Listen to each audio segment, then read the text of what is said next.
मेरी इज्जत देकर आपकी जान बचती है तो मैं तैयार हूँ। मैं आपको इस तरह तड़पते हुए नहीं छोड़ सकती। और उस तूफानी रात में एक मजबूर अवरत ने अपनी मर्यादा की लक्ष्मण रेखा पार कर ली। माया, ओ माया, जरा इधर तो आना ना।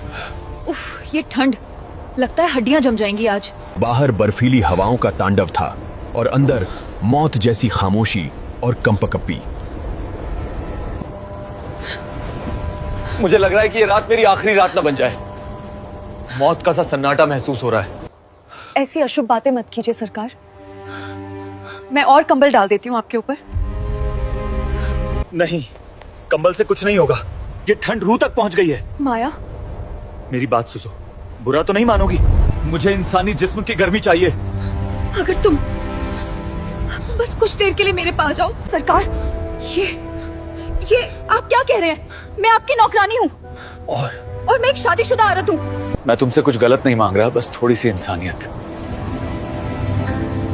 थोड़ी सी गर्माहट। मर्यादा और नियम जिंदा लोगों के लिए होते हैं माया। मैं यहाँ तड़प रहा हूँ, क्या तुम अपने मालिक को ऐसे मरते हुए देख सकोगी? पर लोग क्या कहेंगे? मेरे पति, अगर उन्हें पता चला तो वो जीते जी मर जाएंगे। एक औरत की इज्जत ही उसका सबसे बड़ा गहना होती है सरकार। कोई नहीं जानेगा माया, ये कमरा, ये रात और ये खामोशी सब यहीं दफन हो जाएगा। मैं समझ नहीं पा रही। एक तरफ आपका जीवन है और दूसरी तरफ मेरी पवित्रता, पर आपकी हालत देखी नहीं जा रही। बस एक बार मुझे सहारा दे दो। मैं तुम्हें वचन देता हूँ, तुम्हारी गरीबी, तुम्हारे घर की छत, तुम्हारे बच्चे का भविष्य, सब मेरी जिम्मेदारी होगी। मैं तुम्हें जिंदगी की हर खुशी दूंगा। एक तरफ बरसों की मर्यादा थी और दूसरी तरफ गरीबी से हमेशा के लिए आजादी। माया के सामने एक असंभव चुनाव था। क्या वाकई मेरी वजह से आप ठीक हो जाएंगे? और उस तूफानी रात में एक मजबूर अवरत ने अपनी मर्यादा की लक्ष्मण रेखा पार कर ली। तूफान थम चुका था, लेकिन माया के मन के भीतर एक नया बवंडर उठ रहा था। मर्यादा की बलि देकर उसने एक जान बचाई थी, पर अपनी ही नजरों में वो बदल चुकी थी। बस दुआ कीजिएगा कि मुझसे कोई पाप न हुआ हो। पाप नहीं माया, ये पुण्य है। तुमने एक इंसान को नया जीवन दिया है।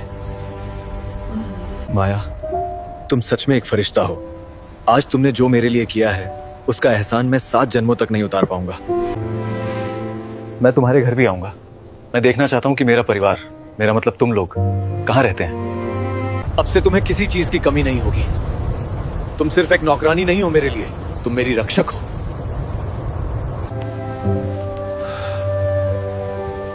अब आपका शरीर भी गर्म लग रहा है।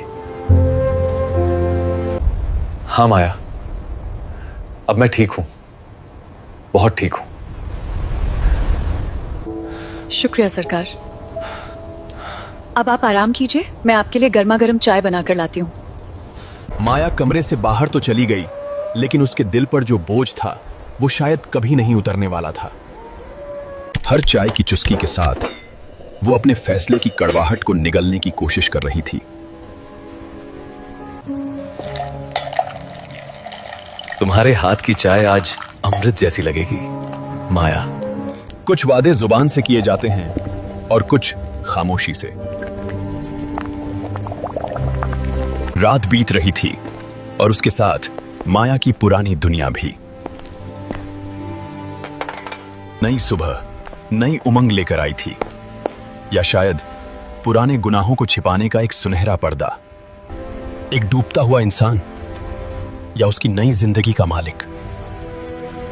हाँ शर्मा जी, कागजात तैयार रखिए। मुझे एक प्लॉट और पक्के मकान की रजिस्ट्री आज ही चाहिए। नाम होगा माया देवी। देखा माया, मैंने कहा था ना, मैं अपना वादा निभाता हूं। आज ही तुम्हारे सपने सच होंगे। गाड़ी उस बस्ती की ओर बढ़ रही थी जहां से माया आई थी, जहां उसकी मर्यादा की असली परीक्षा होनी थी।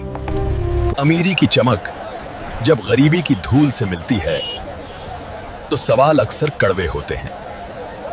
यहाँ थोड़ा कीचड़ है सरकार, संभल कर चलिए। हमारा इलाका आपके पैरों के लायक नहीं है। तो ये है वो जगह जहां तुम इन बर्फीलों में ठिठुरती रही हो। ये हमारे सरकार हैं। कल रात इनकी तबीयत बहुत खराब हो गई थी। मैंने इनकी सेवा की तो ये खुश होकर हमारी मदद करने आए हैं। तुम्हारी पत्नी ने कल मेरी जान बचाई है। मैं तुम लोगों को इस नर्क में नहीं रहने दे सकता। कल से तुम्हारा नया घर तैयार होगा।